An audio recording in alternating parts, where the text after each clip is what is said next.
Buenas tardes, una nueva emisión de Gran del Sistema. Los textos los encontrarán en reconquistatv.blogspot.com y una vez allí contenidos programas. Todos los videos se suben de YouTube, se suben a Odysee. En los comentarios está el enlace. También los encontrarán en el blog en link videos. Todos los videos se suben en bloques separados al canal de Telegram El Grano del Sistema TV. Bueno. Estas elecciones fueron muy extrañas y dieron tela para cortar. Milei quería la foto del triunfo y la logró, a pesar que lo votó el 30% del padrón. Es decir, y esto hay que remarcarlo, el 70% no lo votó. 7 de cada 10 no lo votó, ¿se entiende? Presionaron toda la campaña, la llevaron a la polarización, amenazaron a la población desde Estados Unidos, con el propio presidente Trump a la cabeza. Metieron millones de dólares. Y así todo, 7 de cada 10 no lo votaron. Y esto debe quedar claro. La orden de Trump fue votar a Milei, no a intermediarios. Pusieron toda la carne del asador y el 70% dijo no. Ese 30% que lo votó, ese núcleo duro de las clases acomodadas, que siempre existieron en Argentina. Son los que festejaron el desfile de las tropas brasileñas luego de Caseros, los que celebraron el golpe de Irigoyen, la Revolución Libertadora, el derrocamiento de Ilia, y los que avalaron la dictadura del Proceso. Son los que les interesa solo sus propios beneficios, en desmedro de la población. A los que no les importa nada la gente que sufre, que no come y que no puede comprar medicamentos. Los que reniegan de la universidad pública pero estudiaron en la UBA. Y sobre ellos se recuestan los medios del régimen diciendo cada 5 minutos hay que terminar con el populismo. Ahora pregunto, ¿cuál es el principal problema de nuestro país que lo llevó a la decadencia e impide su desarrollo? La deuda externa, sin duda. ¿Quién la creó y quién la tomó? Los gobiernos liberales. Los que ellos llaman populistas son los colaboracionistas pagadores seriales que se hicieron cargo de todas las cagadas. Por eso cada tanto le permiten gobernar, para que acomoden las cuentas y garpen. Y no hablan de corrupción, porque allí no se sacan ventajas ni uno ni los otros. A este grupito del 30% no podemos dejar de odiar que también está compuesto por el medio pelo de Jaureche.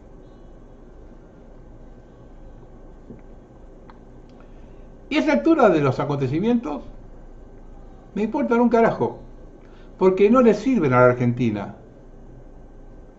Solo me interesa saber qué va a hacer el 70%. ¿Seguir pagándole la fiesta a esta gente? Porque ese es su razonamiento. En los 90, para justificar el desguace de Menem, Álvaro Alzogaray decía que había que pagar la fiesta. Se refería a una fiesta a la que el pueblo no asistió. Lo mismo dijo unos años más tarde Roberto Alemann, un personaje siniestro, que fue ministro de Economía durante la Guerra de Malvinas y que le siguió pagando la deuda a los ingleses mientras nuestros soldados luchaban. Esos son los próceres del 30%. Por eso cuando observé que solo lo votó el 30%, no entré en la vorágine derrotista a la que nos llevaron los medios de difusión. Pero no por ello vos a dejar de sospechar que algo raro pasó. Que festeje un tipo que no podía salir a la calle porque lo cagaban puteando. Que Fuerza Patria sacase menos votos que un mes antes. Está muy clara la mano negra. Cuando comenzó el escrutinio definitivo nos enteramos, por ejemplo, que en Buenos Aires Milei ganó por 46.000 votos, pero había 126.000 recurridos, que en algunas provincias que lo dieron por ganador la diferencia era de 700 votos. De hecho, el primero que se cerró fue Río Negro y se revirtió el resultado. Soria 30.6, Villaverde 30.2. También cambió en La Rioja y en cientos de municipios. Hay muchas denuncias que no coinciden las actas con los telegramas, boletas sin firma, votos duplicados, lapiceras borrables y varios informes más. Y otros que al llegar a la mesa ya habían votado como hace 100 años. Y acá debemos colocar en un primer plano que en el Teatro Colón las cúpulas satánicas peregrinas se instalaron para el diseño apropiador del país. Estuvieron el CEO de JP Morgan, Jamie Dillon, junto con Tony Blair, el asesino de 1 millón de iraquíes, y Condoleezza Rice, además de Macri, Epstein, Galperín, para robarse de nuestros recursos y desguazar nuestra Argentina. En ningún lugar del mundo se dio un desembarco como en nuestro país 48 horas antes de las elecciones.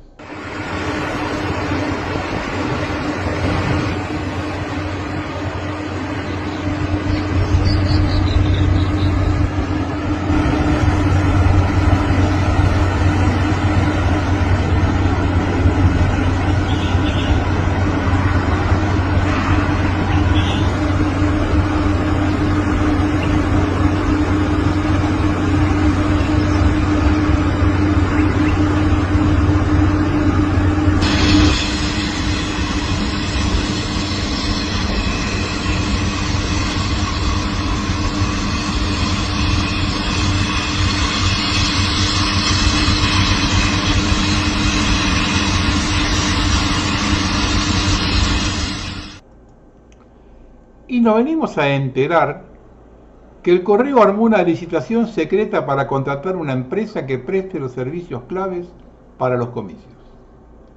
Lo hizo sin difusión.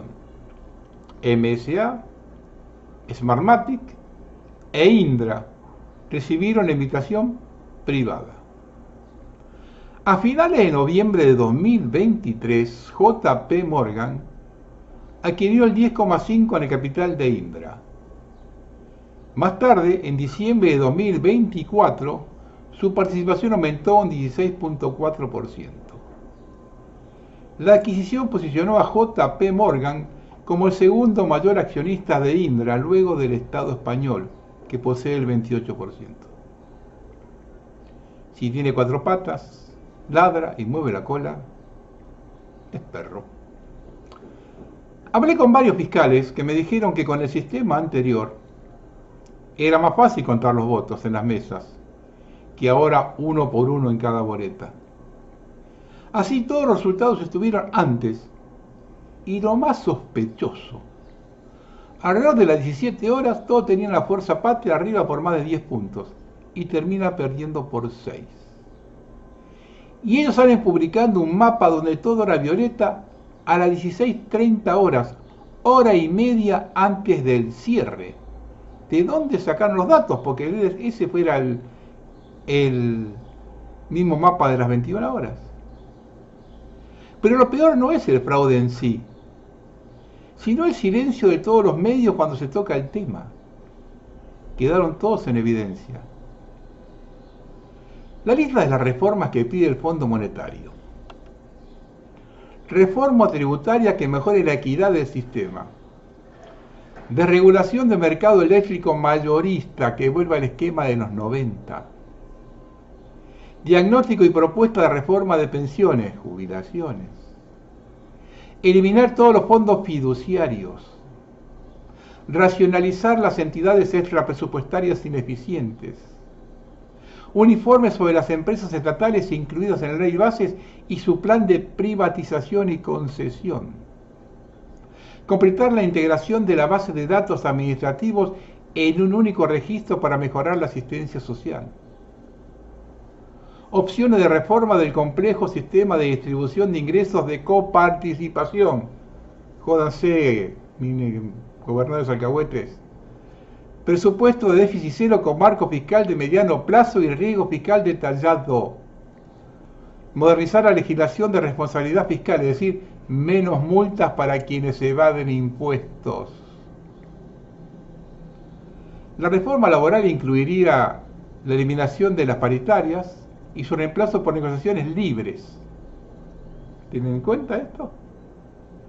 El fin de la indemnización por despidos, la imposibilidad por ley de realizar juicios laborales, la eliminación de los convenios colectivos de trabajo y la posibilidad de elegir la moneda en la que cobran los sueldos.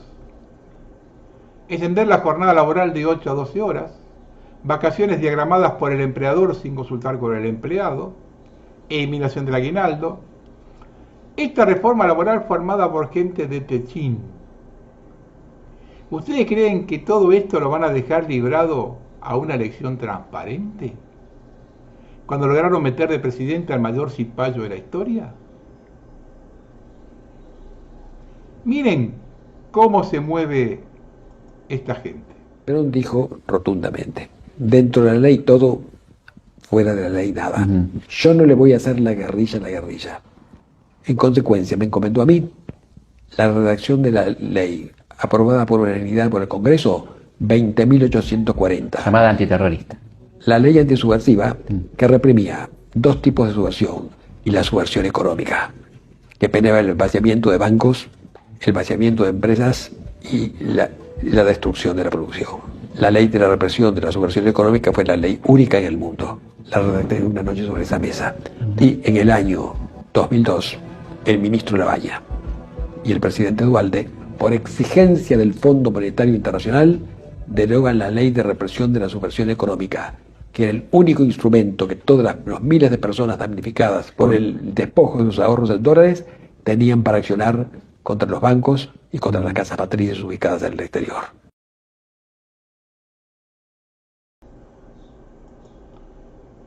En las conclusiones del programa anterior pregunté ¿cuántas vistas menos tendría por el título? Fue una prueba. 20% menos está dentro de los cálculos. Y también fue una muestra del 844, cortito. Tuvo más o menos la misma audiencia. Lo que comprueba que el tema no es la duración. Al menos con la gente que me sigue. Hace un par de semanas, antes de las elecciones, hablé de las colectoras de Milei. No me equivoqué. Con la reunión de los gobernadores, se comprobó que las reformas salen como por un tubo. Una vez más el pueblo fue engañado. La derecha liberal vuelve a agruparse en contra de la gente y se pone al servicio del imperialismo, tal como viene pasando desde el golpe militar de 1976 hasta ahora, sin pausa. Quizá ahora comencemos a vislumbrar que la verdadera lucha es los de arriba contra los de abajo. Algo que me llamó la atención es que a la reunión de los consejeros feudales no fue invitado Arce Kicillof. Cuando se les preguntó, la respuesta fue que no se reúne con gente que piensa diferente. ¿Tenemos que creer que la oposición al régimen es Kicillof? ¿O ya están elaborando la vacuna para el 2027? De meternos otra vez en la disyuntiva derecha-izquierda. Porque lo que dijo el gobernador de Salta, que ya no se puede hablar de patria o colonia, muestra dónde están ubicados estos camaleones feudales saltimbanquis. A esta altura de los acontecimientos, ya es hora de mentalizarse que sacaron el 30% y comenzar a tomar medidas, porque nadie que tiene el apoyo del 30% puede sobrevivir, y menos aún con el sostén de un imperio en decadencia que está al mando del personaje ideal para esa decadencia. Señores, esto es cuestión de tiempo. Y los valores más importantes son la tenacidad y la perseverancia. Y cuando comience la gente a percibir que lo votó el 30% y que nada va a cambiar en sus vidas, no solo eso, sino que va a empeorar, y que se le acerca uno de los peores fines de años, el humor va a ser diferente. Yo ya comienzo a pensar en mañana y me estoy preparando. Por un lado estoy recopilando los nombres de todos los legisladores que le dieron poderes especiales al presidente de turno. También estoy recopilando leyes que fueron directamente contra la población y anotar quiénes la votaron. También hay que hacer un relevamiento, y para esto necesito ayuda, para determinar lo que han hecho los jueces con las causas que han cajoneado y de la forma que beneficiaron a los integrantes del poder, tanto públicos como privados. Y si va a juicio a la causa Cuadernos, debemos tener la lista de los empresarios que pagaron las coimas. No se puede juzgar solamente a los que recibieron. Y voy a comenzar a investigar el endeudamiento posterior a la dictadura, ya que el anterior lo tenemos bien investigado con el expediente Olmos. Hay que revisar todas las privatizaciones para constatar que se entregaron a precio vil, es decir, 25% de su valor o menos. Y también chequear los que se llevaron adelante la ilegal reforma constitucional de 1994. Pido colaboración a la gente que tenga información de hechos de corrupción a lo largo de todo el país en estos 40 años y me lo alcancen. Si no quiere identificarse, yo respeto la identidad de cada uno y la privacidad. Quédese tranquilo, conmigo no hay problema.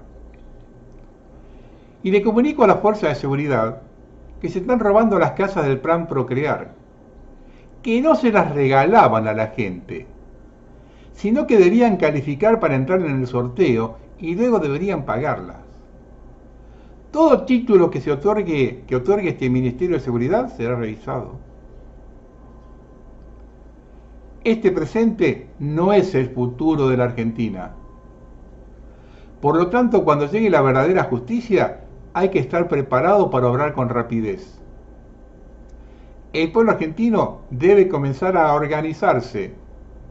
Es la única forma que saldremos adelante. La consigna es una sola: la defensa de los intereses nacionales. Y para ello nos abstraemos de la grieta derecha-izquierda y nos concentramos en los de arriba contra los de abajo.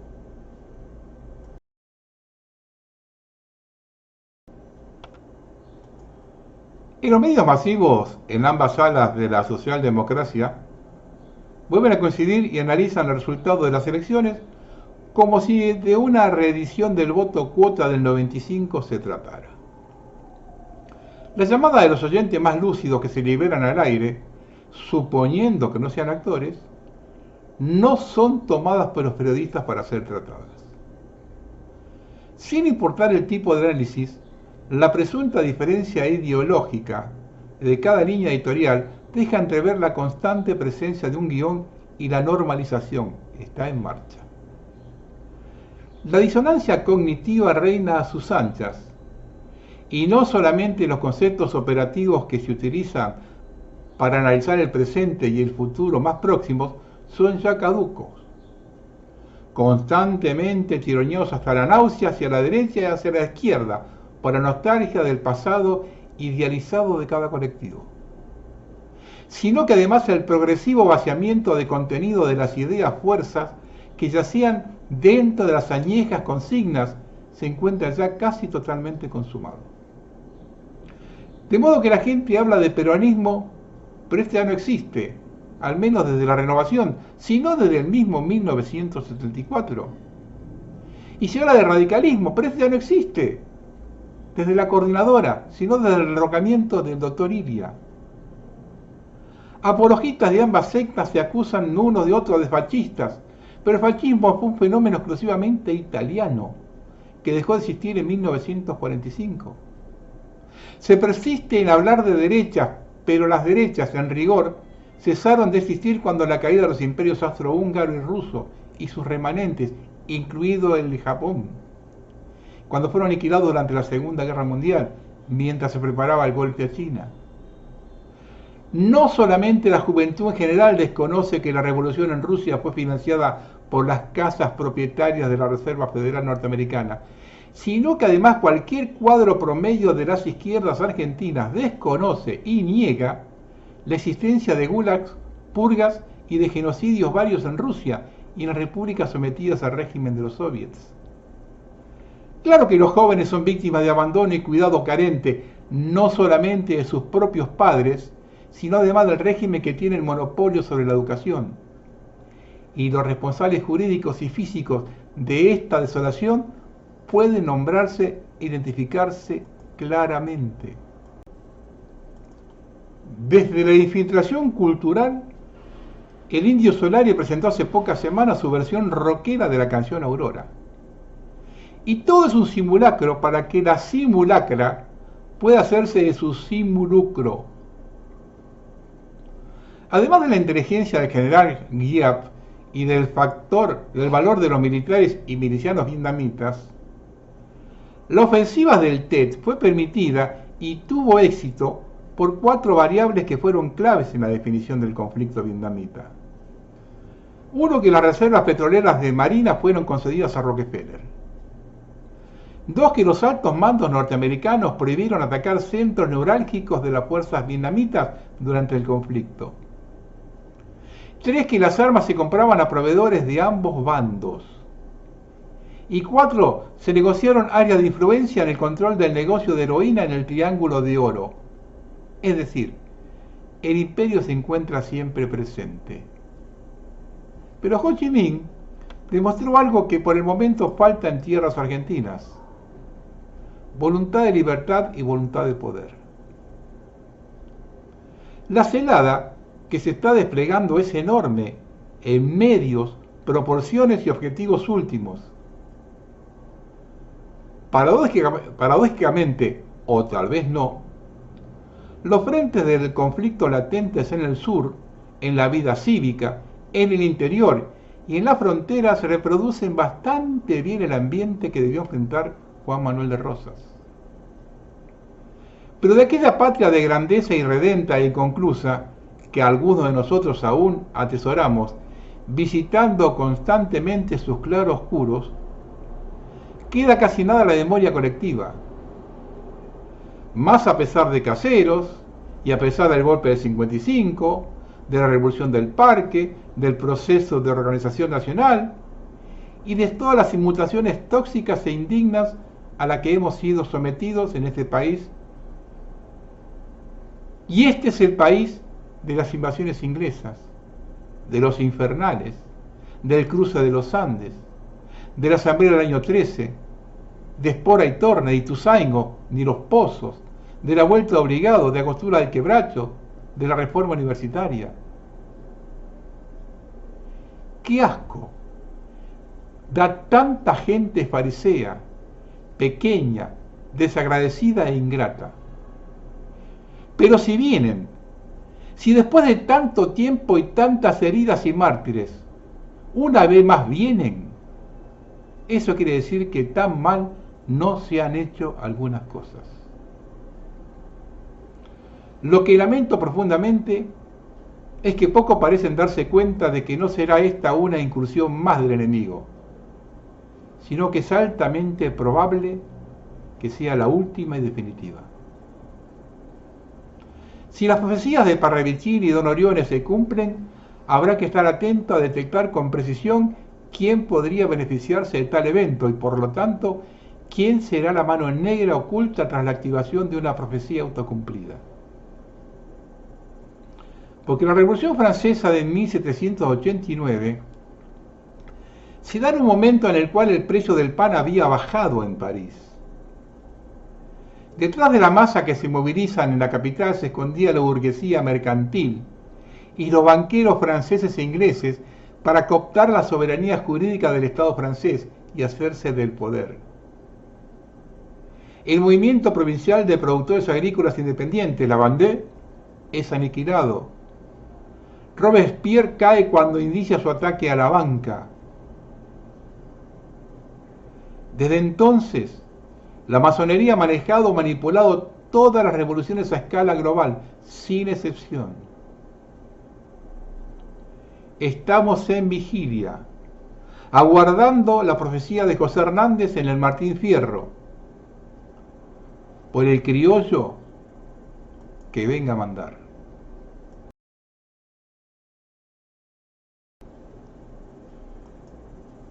Reeditando la doctrina Monroe, Donald Trump, textual, no solo ganó, sino que ganó por mucho, destacó, celebrando el hecho de que otro gobierno latinoamericano aliado a sus políticas liberales consolide su mandato en el sur global. Nos estamos quedando con muchos países de América del Sur, remarcó, se lo repito, nos estamos quedando con muchos países de América del Sur, remarcó, en alusión a los sucesivos triunfos que cuenta la derecha en Sudamérica. Estados Unidos celebra la victoria como suya. El triunfo obtenido por la Libertad Avanza se ha adjudicado con gran parte de la prensa a las recientes palabras de Donald Trump. Durante la visita de Javier Milei a la Casa Blanca, llevada a cabo el 14 de octubre, resonaron los dichos del presidente republicano, quien advirtió que retiraría su apoyo financiero al país si Libertario no tenía resultados positivos en las venideras elecciones. En estas condiciones la potencia renovó su compromiso inquebrantable con la gestión libertaria y el propio Trump afirmó que ayudaría a Milei a remontar la economía local, comprando carne al país. Con estos antecedentes, el triunfo del domingo fue explicado como efecto de los saludables vínculos con Estados Unidos. El mandatario también celebró el incremento de las ganancias de Estados Unidos con la revalorización del peso argentino que conlleva el triunfo libertario. Tras concretar el swap con el Banco Central de la República, Trump reconoció: hemos ganado mucho dinero con esta elección porque los bonos han subido. El dinero que ganaron fue que compraron bonos cuando estaban por el piso y al anunciar su ayuda subieron notablemente y ahí vendieron. No se olviden que estamos en manos de cuervos y buitres. ¿Por qué Estados Unidos se opuso a que Argentina vendiera tecnología nuclear? Porque nos hace peligrosos. La vez que nuestro país ganó una licitación internacional para exportar tecnología nuclear, los países centrales se volvieron locos. Año 2000, INVAP, una empresa estatal argentina, le ganó una licitación millonaria a la empresa en Canadá, Alemania y Francia para construir un reactor de investigación y exportarlo a Australia. Un hecho histórico. Argentina exportando tecnología de alta complejidad al primer mundo. Enseguida se activó todo el aparato. El Departamento de Estado de Estados Unidos comenzó la presión diplomática. Fundaciones internacionales movieron sus contactos. ONG antinucleares aparecieron de la nada contra el proyecto. El problema era que un país como Argentina se anime a competir con los grandes en tecnología nuclear. Esa osadía no se perdona. Y acá viene lo más complicado. Mientras peleamos por vender reactores afuera, adentro del país, también nos saboteaban. Las ONG extranjeras alentaban a manifestantes locales contra Diositex, una empresa argentina que produce dióxido de uranio en Córdoba. Grupos vecinales protestaban contra las plantas de uranio en Formosa. No fueron protestas espontáneas de vecinos preocupados. Fueron operaciones coordinadas para evitar que Argentina controle el ciclo completo de la energía nuclear. Porque si lo controlamos, somos soberanos. Y la soberanía argentina molesta. Detrás de cada discurso bien intencionado sobre los riesgos de la energía nuclear, hay dólares frescos de embajadas y agentes extranjeros que tienen un objetivo muy claro: frenar el ascenso de una Argentina científica e industrial. Y para ello, siempre está desfilando el ejército de cipayos más grande del planeta.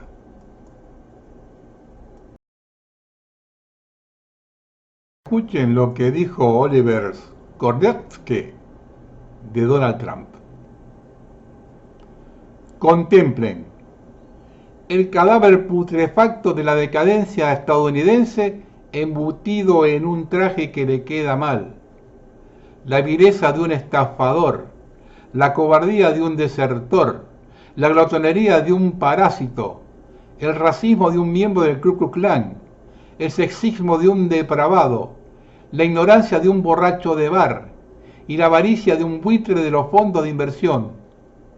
Todo ello pintado de naranja y exhibido como un cerdo premiado en una feria rural. No es un presidente, ni siquiera un hombre. Solo la destilación enfermiza de todo lo que este país jura no ser, pero que siempre ha sido. Arrogancia disfrazada de excepcionalismo, estupidez que se hace pasar por sentido común, crueldad vendida como fortaleza, avaricia ensalzada como ambición y corrupción venerada como evangelio. Es la sombra de Estados Unidos hecha carne, un ídolo de calabaza podrida que demuestra que cuando una nación se arrodilla ante el dinero, el poder y el rincón, no solo pierde su alma, sino que expulsa esa obscenidad hinchada y la llama líder. Esto no solo define a quien manipuló las elecciones en Argentina, sino que también calza para Milei y su elenco gobernante.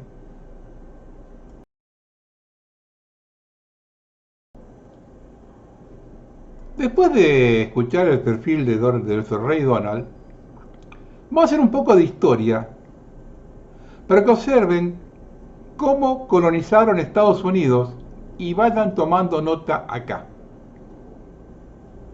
Los colonos ingleses no llegaron a América huyendo de la persecución religiosa. Llegaron como mercenarios pagados por la Compañía de Virginia para exterminar sistemáticamente a millones de nativos americanos. En 1607, la Virginia Company firmó el contrato secreto Operación Tierra Limpia con la corona británica. El documento oculto durante 400 años en los archivos de la Torre de Londres detallaba el plan de exterminio más organizado de la historia: eliminar física y culturalmente a todas las tribus nativas del continente norteamericano en menos de 200 años. Los pacíficos peregrinos del Mayflower transportaban en realidad 847 mosquetes militares, 12 cañones desmontados y 2.400 libras de pólvora. Su líder, William Bradford, era un ex coronel del ejército inglés especializado en guerra bacteriológica. Los documentos desclasificados en 2018 revelan que distribuyeron intencionalmente mantas infectadas con viruela en 16 asentamientos indígenas entre 1620 y 1625. La Compañía Holandesa de las Indias Occidentales pagaba 10 florines por cada cuero cabelludo nativo entregado a Nueva Ámsterdam. Peter Stuyvesant, gobernador colonial, estableció las primeras granjas de scalpers, campos de concentración donde torturaban nativos para obtener información sobre yacimientos de oro y posteriormente los ejecutaban industrialmente. En Massachusetts, el reverendo Cotton Mather predicaba que exterminar salvajes era voluntad divina, mientras secretamente vendía nativos esclavizados a plantaciones caribeñas por 45 libras esterlinas cada uno. Entre 1675 y 1678, su red vendió más de 3.200 aborígenes, generando fortuna que fundaron Harvard, Yale y Princeton. Los registros militares británicos muestran que entre 1607 y 1776 se ejecutaron 847 masacres planificadas, cada una coordinada desde Londres, financiadas por banqueros peregrinos y ejecutadas por milicias coloniales que recibían bonificaciones por limpieza territorial efectiva. colonos que buscaban libertad religiosa mientras ejecutaban el holocausto más silenciado de la historia, financiado por las mismas instituciones que hoy predican derechos humanos y justicia social.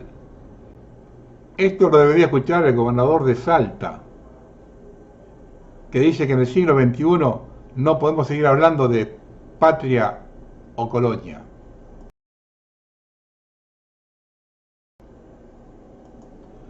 En una verdadera demostración de cinismo y que hacen lo que se les canta y cuando se les canta, la Suprema Corte, luego del resultado del domingo, sacó el plumero y desempolvó 20 expedientes. Cerró la causa por espionaje de Lara San Juan y confirmó el sobreseimiento de Mauricio Macri. El máximo tribunal rechazó los recursos de los familiares de las víctimas y dejó firme el fallo que absolvió al expresidente y a exfuncionarios de la AFI. El mismo Macri en su momento había reconocido espionaje, pero fue considerado un espionaje necesario. Por otro lado, dejó firme 2 condenas contra Guillermo Moreno. Se tratan de las causas por amenazas durante una asamblea de papel prensa y otra por peculado con el llamado cotillón anticlarín. La decisión también confirma la inhabilitación absoluta para ejercer cargos públicos, una de ellas de carácter perpetuo. Yo he criticado a Moreno, pero inhabilitarlo de por vida por eso y no tener preso a ninguno de los que generaron la deuda externa y colocar al grupo Clarín como víctima, ya es demasiado pro sistema. Causa Cuadernos. Habilitó lo que el juicio oral y rechazó los recursos de Cristina Kirchner debido a una semana y media del inicio del juicio oral. El máximo tribunal dejó firme las decisiones que permiten avanzar con la causa Cuadernos. Se rechazaron los planteos de Cristina Kirchner y funcionarios, y también se reabre la investigación por lavado vinculado a Daniel Muñoz. Yo quiero ver qué pasa con los empresarios que están incluidos en la causa Cuadernos, los que pusieron la torta, los que coinearon, porque cuando uno recibe, hay alguien que da, La Corte Suprema, con una composición especial, hizo el gesto de que buena parte del gobierno y de los sectores pro-represores reclamaban al dictar un fallo que exige a los tribunales inferiores una justificación minuciosa para mantener en prisión preventiva a los represores de las últimas dictaduras. Muchos de ellos se mantienen en ese estado por la demora de los propios supremos, quien a la hora de revisar sus condenas. Hay preocupación por el efecto del fallo, que podría generar una catarata de reclamos para recuperar la libertad. Sobreseyó a Caputo, a Sturzenegger, a Milei. Todo esto es parte de una vorágine. Para completarla tiene cajoneada hace 2 años la jurisprudencia del protocolo de Bullrich. Mientras tanto siguen reprimiendo a jubilados y discapacitados. Esta bajada de línea de la Corte de perseguir dirigentes opositores a Milei y sobreseer a los del gobierno es lo más vergonzoso desde 1930, cuando justificaron el golpe contra Irigoyen. Y los beneficiarios de esto son los mismos. Les recuerdo algo, señores jueces. Antes de medir la dirección del viento, hubieran observado que solo lo votó el 30% del padrón. Esto tiene pies de barro, ¿No se percataron?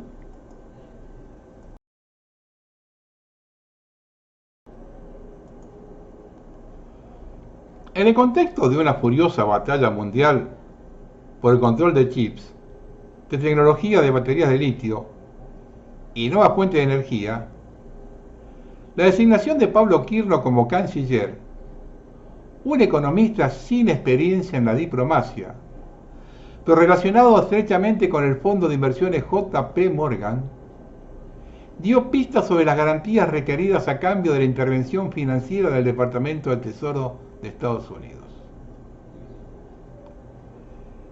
El diario The Wall Street Journal publicó que el apoyo de Estados Unidos a Javier Milei se basa en el interés por conseguir nuevas fuentes de aprovisionamiento de uranio. El uranio argentino está en la mira. Ha quedado dolorosamente claro que Estados Unidos se ha vuelto demasiado dependiente de fuentes poco fiables de minerales productos y manufacturas críticas, todas ellas esenciales para nuestra seguridad nacional, explicó a mediados de octubre de este año Jaime Dimon, cabeza de este grupo que especula con bonos de Wall Street en todo el mundo. En este comunicado, Dimon se refirió concretamente a la estrecha ligación de la institución financiera que dirige con la seguridad nacional y los intereses económicos de Estados Unidos. No es una empresa alejada de la política, sino que sus metas coinciden abiertamente con las de Estados Unidos como potencia hegemonista. Con una política de defensa del interés nacional, Argentina tiene posibilidades de inserción en este escenario tan complejo porque además de la producción de alimentos tiene riqueza en el litio que consumen baterías de la industria electrónica y además tiene reservas de uranio y un desarrollo nuclear propio con capacidad de exportación de reactores con tecnología desarrollada en el país. El concepto de poco fiables para la seguridad nacional de los Estados Unidos le agrega otra condición a cualquier negociación con el JP Morgan en las áreas que ellos han definido como el litio y la energía nuclear. El concepto implica que los Estados Unidos tienen que tener el control sobre esos productos esenciales para nuestra seguridad nacional. Argentina es un país independiente, no es otra estrella en la bandera de los Estados Unidos. Además es un país democrático, mañana puede cambiar el gobierno. La pregunta es cuáles serían entonces las medidas que exige el JP Morgan para que sean fiables las concesiones que haga la política entreguista de este gobierno. Estados Unidos está perdiendo suministros estratégicos a manos de sus competidores y parece decidido a reemplazarlos por otras fuentes en América Latina. Y para ello necesita impedir el desarrollo local de industrias que incorporen valor agregado a sus riquezas naturales. En esa visión del mundo, en que la Argentina funcionaría como una cantera de materias primas para salvar el hegemón de su decadencia, resulta inconcebible y hasta lesivo para ellos que Argentina desarrolle una industria nuclear de punta y competitiva. Este país tiene grandes reservas de uranio, sobre todo en la provincia de Chubut, también en Mendoza, Río Negro, La Rioja y Salta. La presencia del JP Morgan en el gobierno no constituye una sorpresa, ya que los 6 miembros más destacados del equipo mileísta que maneja la economía del país, empezando por Caputo, Kirchner, el presidente del Banco Central Bausili, han sido empleados de ese fondo de inversión. El nuevo canciller trabajó ahí 17 años. De diplomacia no sabe nada, pero es un experto del JP Morgan. No está de más recordar que en el 2000 el JP Morgan se fusionó con el histórico Chase Manhattan Bank de Rockefeller, de cuyo consejo asesor formó parte el nefasto ministro de la dictadura, José Alfredo Martínez Dios. Este personaje fue el que trajo a la Argentina la bicicleta financiera, la gran maquinaria de endeudamiento y destrucción de la producción de riqueza real. Y a su manera los Morgan Boys de Caputo han reinstalado esa bicicleta de la dictadura. En el 2026, Rusia suspenderá las ventas de uranio a los Estados Unidos. En plena negociación por el socorro del Tesoro de los Estados Unidos al desastre financiero promovido por las políticas del gobierno, Javier Milei decretó la privatización de la empresa nucleoeléctrica argentina Sociedad Anónima, que controla las 3 centrales nucleares del país, Atucha 1 y 2 y Embalse. Los bloques legislativos de Fuerza Patria intentaron frenar el decreto y declarar la industria nuclear de interés estratégico para impedir que sea privatizada. Pero los legisladores dialoguistas y los que responden a los gobernadores del grupo llamado Provincias Unidas dieron el faltazo al plenario de comisiones donde se iba a discutir el proyecto. El intento de privatización está acompañado por el desfinanciamiento de todo el sistema. Frenó el desarrollo del reactor Karen 25 y las obras de Atucha 1 están paradas. Hubo despidos en la Comisión Nacional de Energía Atómica y muchos de los profesionales de alta capacidad comienzan a buscar otros horizontes por la falta de perspectivas en el sector. demasiadas confluencias relacionadas con un área tan sensible y donde el país tiene grandes posibilidades que buscar frustrar sus competidores.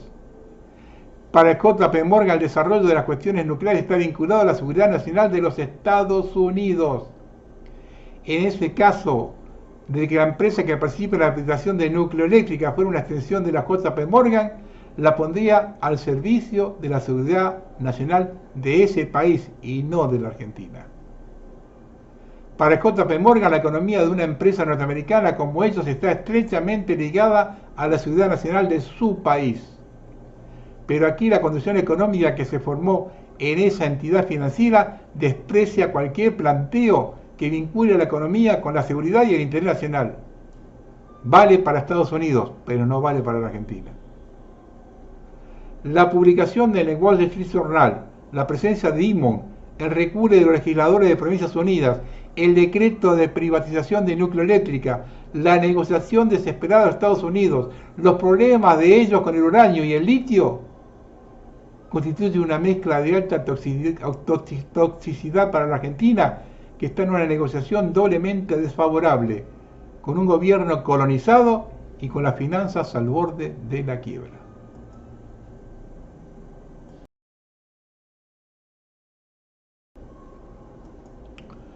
En enero, Donald Trump abrió su discurso inaugural comprometiéndose a poner a Estados Unidos primero y dar comienzo a la nueva era dorada para las familias norteamericanas. 10 meses después, los estadounidenses siguen esperando que llegue esa era dorada, mientras padecen las consecuencias de la política de su gobierno, las cuales han empeorado de forma tangible sus condiciones de vida. La política más emblemática de la administración Trump impone los mayores recortes de la historia estadounidense al seguro público de salud para personas de bajos ingresos, Medicaid, amenazando así con dejar sin cobertura a 15 millones de personas y privar de ayuda alimentaria a niños, ancianos y personas con discapacidad. Mire de dónde viene la cosa, ¿eh? Su errática política comercial ha agravado la crisis del costo de vida, lo que equivale a un aumento promedio de $1.300 en impuestos por hogar este año. Y a medida que el cierre del gobierno, de que los republicanos son responsables, se prolonga, se interrumpen servicios públicos esenciales. Cientos de miles de empleados federales quedan temporalmente sin salario y la administración planea cortar los fondos para la ayuda alimentaria el 1 de noviembre. Ahora, con las operaciones gubernamentales paralizadas y los bolsillos estadounidenses resentidos, la Casa Blanca ha tomado la inusual decisión de avanzar con un rescate de $40.000 millones para Argentina. Tanto republicanos como demócratas se preguntan qué tiene de Estados Unidos primero enviar miles de millones de dólares al extranjero mientras los estadounidenses sufren en su propio país. La ironía es especialmente evidente para los agricultores que han quedado excluidos del mercado chino de la soja debido a la guerra comercial de Trump, justo cuando Argentina se dispone a ocupar ese vacío. Mientras Washington apoya a Buenos Aires, las quiebras de pequeñas producciones agrícolas en Estados Unidos han alcanzado su nivel más alto en 5 años. Durante una reunión en la Casa Blanca, Javier Milei, a inicios de octubre, Trump brindó el razonamiento detrás de esta medida. Cuando se le preguntó cómo beneficiaría el rescate financiero a Estados Unidos, afirmó: simplemente ayudando a que una gran filosofía se apodere de un gran país. Incluso Trump sabe que este acuerdo no tiene nada que ver con ayudar a los estadounidenses y que todo que ver con apuntalar un aliado político. El secretario del Tesoro, Scott Bessent, ha calificado a Argentina como un aliado de importancia sistémica, pero su verdadera relevancia para esta administración es política, no económica. En los días previos a las elecciones legislativas del domingo, Trump dejó claro que vinculaba el destino de su propio movimiento político a la supervivencia de Milei en el poder, llegando incluso a advertir que Estados Unidos no perdería el tiempo si la coalición oficialista fracasaba. Con Milei ahora fortalecido en los comicios, la administración parece sentirse aún más envalentonada para profundizar el respaldo. La motivación detrás del rescate debería alarmar a todos los contribuyentes. Utilizar fondos estadounidenses para influir en una elección extranjera es un uso flagrante e indebido del dinero público. Es aún más preocupante dado que esta administración ha impuesto profundos recortes a la asistencia exterior que sustenta programas que salvan vidas en países en dificultades. Antes de los recortes, el presupuesto global de la Agencia Pública de Cooperación Norteamericana, de unos 35.000 millones, apenas un poco más de lo que ahora se está destinando únicamente a la Argentina. Se explica que esos recortes ya han provocado cientos de miles de muertes prevenibles en todo el mundo. La estructura del rescate financiero también levanta serias sospechas. El Departamento de Tesoro de Estados Unidos está utilizando el Fondo de Estabilización Cambiaria para conceder una enorme línea de crédito sin ninguna condición ni supervisión inmediata por parte del Congreso de Estados Unidos. Una intervención de este tipo carece prácticamente de precedentes. Históricamente, el uso del Fondo de Estabilización Cambiaria, como ocurrió con México en 1995 y con las economías asiáticas en 1997, iba acompañado de condiciones de reembolso claras y requisitos de transparencia para proteger a los contribuyentes norteamericanos. La administración Trump no ha revelado ninguna garantía de este tipo en este caso. Esto es importante, ya que la capacidad de Argentina para devolver el préstamo es muy incierta. El gobierno de Milei ha estado gastando miles de millones de sus reservas para sostener un tipo de cambio sobrevaluado, lo que es una estrategia insostenible por mucho que siga endeudándose con Estados Unidos o con instituciones multilaterales. El Departamento del Tesoro norteamericano le debe al público alguna explicación sobre qué salvaguardas o condiciones de reembolso existen para proteger a los contribuyentes norteamericanos de posibles pérdidas. Hasta ahora el Departamento del Tesoro ha proporcionado muy poca información. Respondiendo a una carta de una senadora, Elizabeth Warren, que tenía el objetivo de fiscalizar el rescate, el secretario Bessent no ofreció detalles importantes y simplemente insistió en que los contribuyentes estarían protegidos. Fue una respuesta evasiva y francamente insultante frente a preguntas legítimas sobre un compromiso enorme de fondos públicos.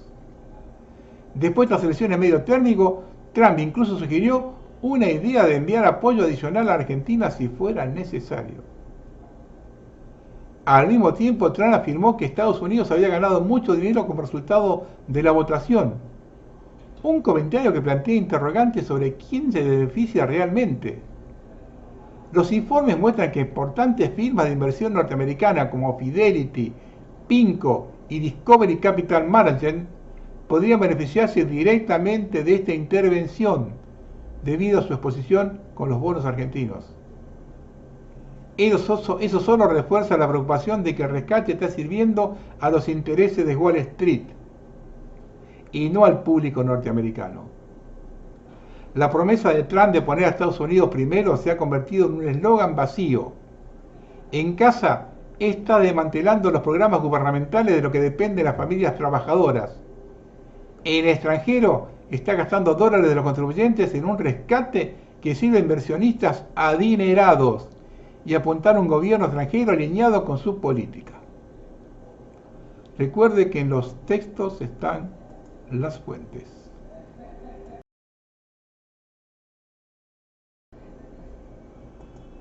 La Operación Tridente y la Sesión de Soberanía. Estos ejercicios se realizarán entre el 26 de octubre y el 15 de noviembre en áreas críticas de la soberanía argentina, como las bases navales de Mar del Plata, Puerto Belgrano y Ushuaia, la base más cercana a la Antártida y al área de Malvinas. No serán cubiertos por el Comando Sur, sino que se paga con el dinero que falta para mantener operativos a los propios soldados argentinos. 60 millones de pesos para la estadía de las tropas extranjeras, habilitados por un decreto presidencial de necesidad y urgencia. La Operación Tridente consolida la sumisión del régimen libertario a la órbita de Washington y por extensión al sistema de aliados del Reino Unido. Se trata de un gesto de sede de soberanía en territorio fueguino, la provincia bicontinental del Atlántico Sur Occidental y la Antártida Argentina. Encima nosotros le pagamos al soldado norteamericano.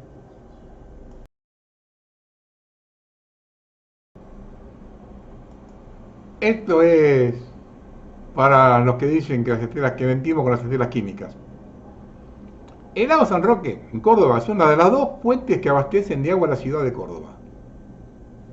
Observen cómo se las bendice y escuchen las pavadas que dice uno de los que filma. Va al lago. Va al lago. Amplía la imagen para que se vea. No, va al lago, muchachos. ¿Sentís un tira tu vida? No. No, lo voy a aterrizar en el lago. Va al lago.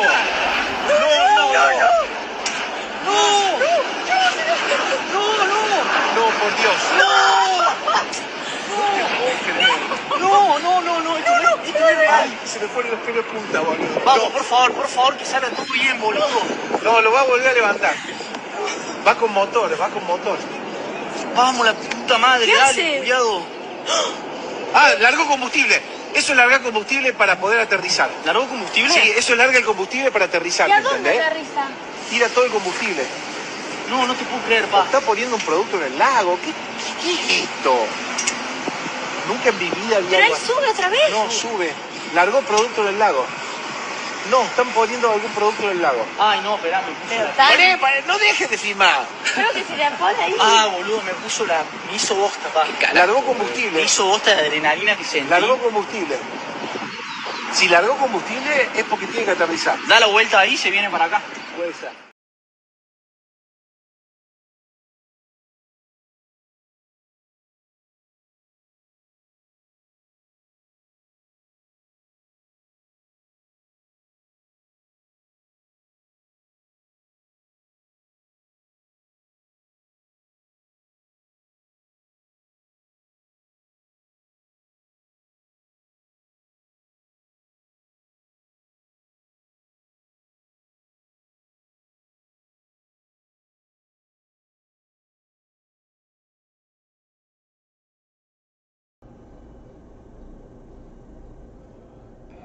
Esto me lo enviaron desde San Pablo. Militares estadounidenses se preparan para invadir Venezuela. Estados Unidos, repleto de armas pero sin recursos energéticos, se prepara para conquistar el petróleo venezolano. El pretexto es el narcotráfico. Pero aquí en Brasil sabemos que el narcotráfico está controlado por la CIA. El 29 de septiembre de 2006, un accidente de aéreo ocurrió en Mato Grosso causando la muerte de 154 pasajeros brasileños. Un avión de la CIA piloteado por los norteamericanos Joseph Lepore y Jean-Paul Paladino viajaba en el sentido contrario con el transportador apagado en un pasillo y chocan con un Boeing Gol 1907 civil brasileño. La Policía Federal brasileña capturó a 3 agentes de la CIA y toneladas de cocaína en su avión. Ahora Trump miente para aprovechar el petróleo venezolano, pero Maduro tiene acuerdos de defensa con Rusia.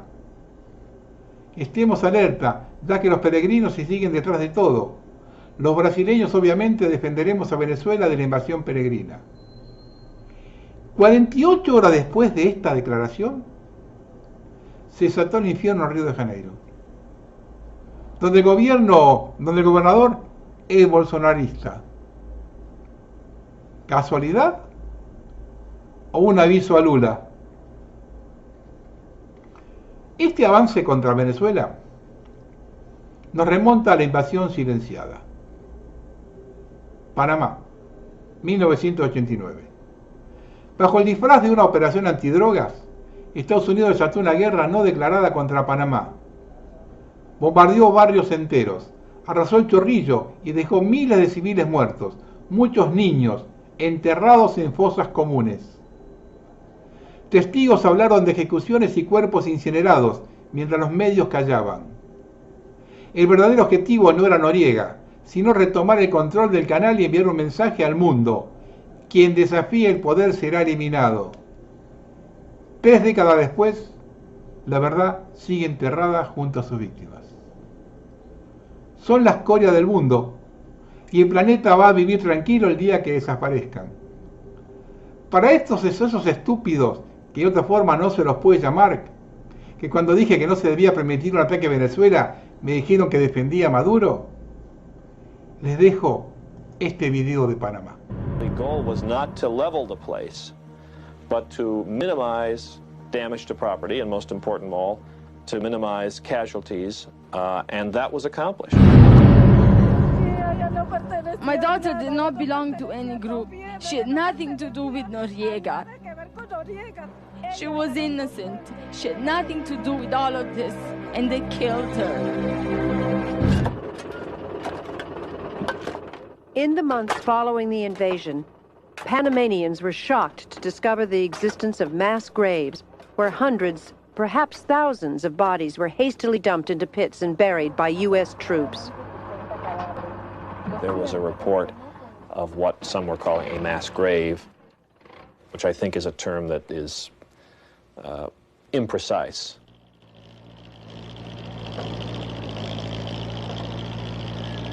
No, I didn't say we had any mass burials. There was one case of some number, but I cannot quote to you that number.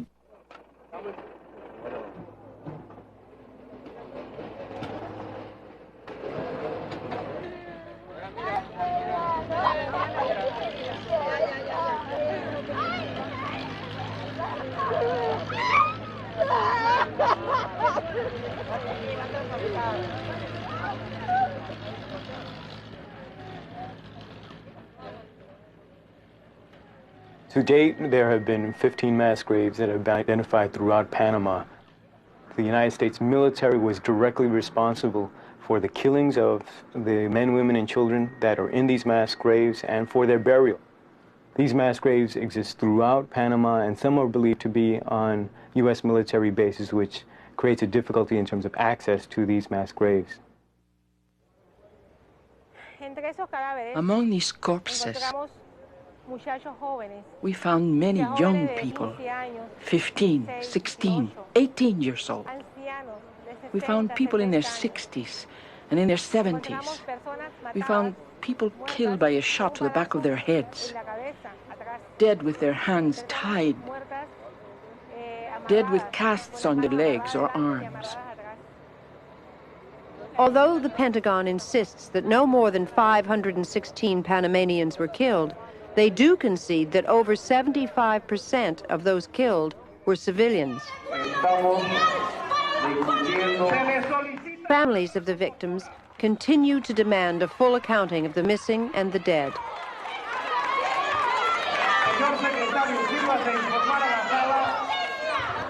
Who has the right to determine how many people should be killed in an invasion?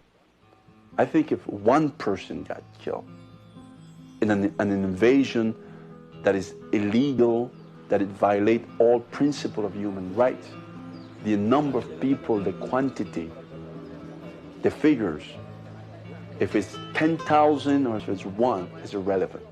The issue that innocent people were killed.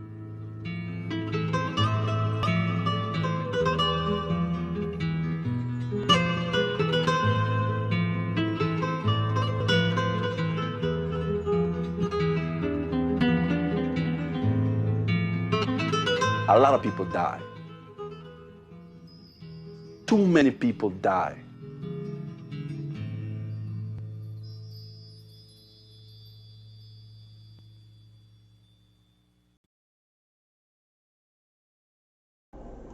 El mundo quiere guerra.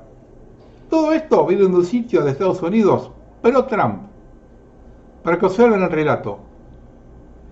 En una semana de combates intensos, las fuerzas rusas liberaron 10 localidades y causaron casi 11.000 bajas militares ucranianas, según reporte del Ministerio de Defensa ruso. La opositora venezolana María Corina Machado elogió los ataques aéreos estadounidenses contra embarcaciones de narcotráfico en el Pacífico, vinculándolos a Nicolás Maduro, y lo describió como un paso para detener la guerra iniciada por el régimen. Rusia ataca civiles en Gerson con drones para crear clima de terror. Una comisión de la ONU concluye que las fuerzas rusas atacan intencionalmente a civiles en Gerson, Ucrania, mediante drones, configurando un crimen de guerra.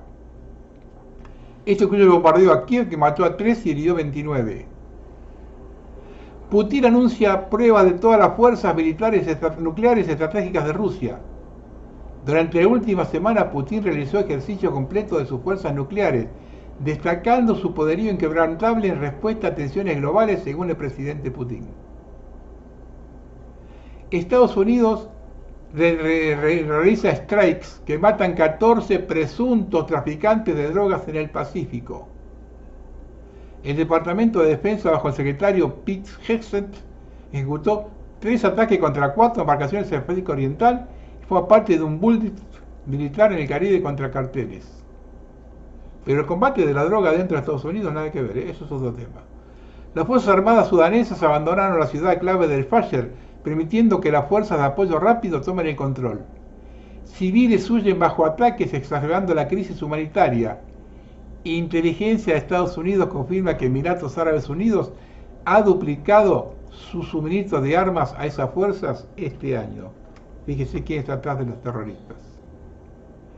La Defensa Civil de Gaza reporta 50 fallecidos en ataques israelíes en medio de un repliegue de las FDI a posiciones estratégicas al este de la línea amarilla tras un alto el fuego temporal. El primer ministro israelí Netanyahu ordenó a su ejército lanzar de inmediato ataques contundentes contra la franja de Gaza. Explicó que la decisión se tomó tras una serie de consultas que comenzaron el martes 28 de octubre, luego de la identificación del cuerpo del último rehén entregado a la Cruz Roja por Hamas. Israel acusa al grupo palestino de haber entregado los restos de un rehén ya descartado por las FDI en 2023. Aún no está claro cuál será la intensidad de la nueva agresión israelí contra Gaza ni cuál es su objetivo.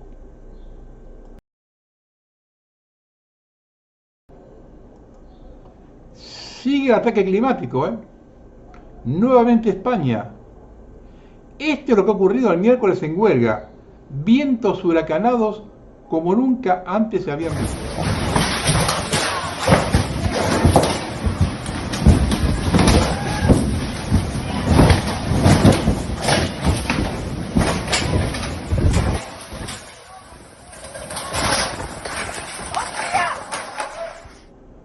Esta aconteció en Almonte y Mazagón, en Huelva, donde llovió 150 milímetros en pocas horas.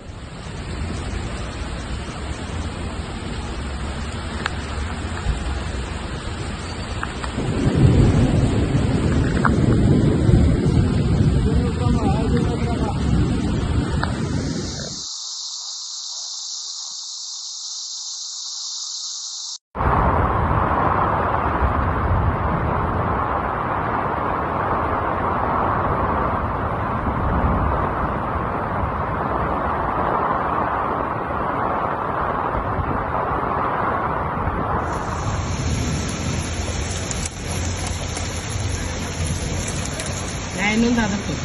Ia uite-l pe ăla cu mașina. Ăla plutește, ăla intră sigur aici.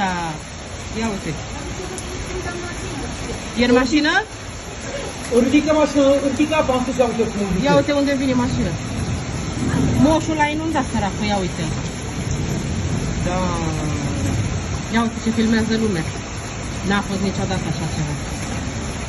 Vine ăștia de la pompieri, de la Săleacă, uite, îl dă de l-omoară, ia uite.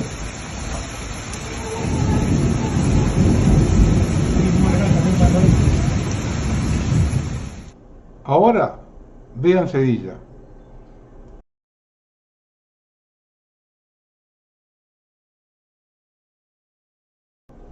El hospital La Macarena.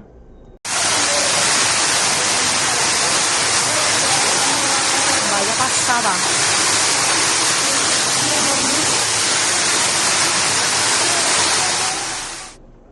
La empresa israelí-estadounidense de geoingeniería Stardust comenzará a bloquear el sol con productos químicos suspendidos en el aire a partir de abril. La empresa no revelará de qué está hecho el aerosol. lo que genera preocupaciones sobre el consentimiento informado.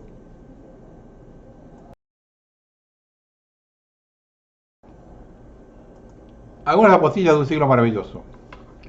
Miles de cristianos están siendo asesinados en Nigeria por extremistas y el mundo guarda silencio. Ni la ONU, ni los gobiernos, ni el Papa, ni los medios dicen nada. Mientras se protesta por todo, a ellos los están eliminando por su fe y nadie lo cuenta. Y en Sudán se está llevando a cabo una limpieza étnica por parte del Islam sobre etnias que no lo son. Se estima que han muerto ya más de 150.000 personas debido a su etnia o religión. Los irlandeses están hartos de violadores islámicos. La degeneración absoluta del occidente moderno capturada en una sola escena. Un invasor afgano que vive en el lujo a expensas de la comunidad y que debería haber sido expulsado hace meses, agredió sexualmente a una joven irlandesa. En el centro de refugiados donde se aloja, que en realidad es un hotel requisado en el corazón de Dublín, está abarrotado de más de 2.000 hombres extranjeros en edad de combatir, alimentados, vestidos y alojados por las mismas personas a las que están reemplazando. El Estado importa esta escoria, ostenta su diversidad como una virtud y obliga a la población nativa a financiar su subyugación mediante la colonización y una lenta extinción demográfica. Estos parásitos no aportan nada, no producen nada, están aquí para destruir. Recuerden que en los textos están las fuentes. Señales claras de que muchos ignoran. Todos se están preparando para la guerra. Los países están manteniendo conversaciones discretas para determinar quién se estará de qué lado en la próxima guerra. Según The Pulse, esta declaración demuestra que los procesos diplomáticos prácticamente se han paralizado. Los estados se están regulando, reagrupando y buscando alianzas. Una ley en Nueva Escocia, Canadá, prohíbe que a las personas adentrarse en la naturaleza, incluso si poseen propiedades en ella. El motivo: posibles incendios forestales. ¿Nos enfrentamos al primer confinamiento climático oficial? Y la última. México acaba de tomar una decisión fundamental.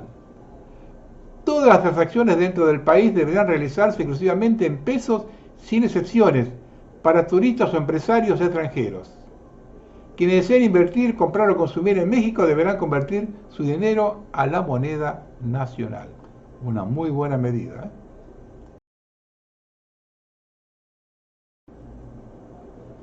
Bueno, vamos a terminar. El próximo miércoles voy a subir una entrevista que me hicieron la semana pasada los muchachos de Encuentro de Patriotas Web TV. Encuentro de Patriotas Web TV. Yo hoy estoy grabando esto el sábado a las 3 de la tarde, todavía no me lo mandaron el video a mí para que yo lo mande. Y entré recién a la página de ellos, todavía no está subido, posiblemente lo suban mañana domingo o el lunes a la mañana. Poco a poco nos vamos juntando y vinculando quienes defendemos los intereses nacionales. El régimen no quiere gente libre. El régimen no necesita rebeldes, necesita obedientes. No quiere mente que cuestionen, sino cuerpo que produzcan. Te da una ilusión de libertad mientras decide por ti lo que ves, piensas y consumes. La manipulación no siempre se impone con violencia. Se disfraza de rutina, entretenimiento y comodidad. Nos enseñan a obedecer desde niños, a temer el error, a seguir órdenes sin pensar. Pero la libertad real no se concede, se conquista adentro. Quien despierta incomoda, quien piensa se vuelve peligroso. Y por eso prefiere que siga dormido. La verdad no se oculta, se disfraza. Nos hicieron creer que todo era coincidencia, que lo real es solo lo que se puede medir o tocar. Pero la verdad está allá afuera, vibrando en cada señal que el sistema intenta silenciar.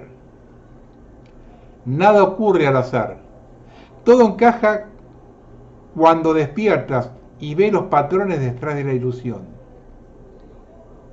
El truco fue mantenerte siempre distraído. Abre los ojos, cuestiona, conecta los puntos. El despertar comienza cuando dejas de creerlo en lo que te dijeron y empiezas a sentir lo que siempre estuvo frente a ti. ¿Sientes que el mundo sigue un guión y tú no eres el guionista? No es paranoia, es formación de masas, un mecanismo psicológico que induce a una hipnosis colectivo. El miedo se convierte en el controlador y el pensamiento crítico el enemigo. Las voces disidentes son silenciadas. Despertar es doloroso porque exige aceptar el engaño. Pero la libertad es el premio. El verdadero virus es mental. Rompe el hechizo. Comparte con quien busque la verdad más allá del relato. Le dejo un video del futuro que se viene. Saqué el sonido por los derechos de autor, pero se entiende perfectamente. Buenas tardes.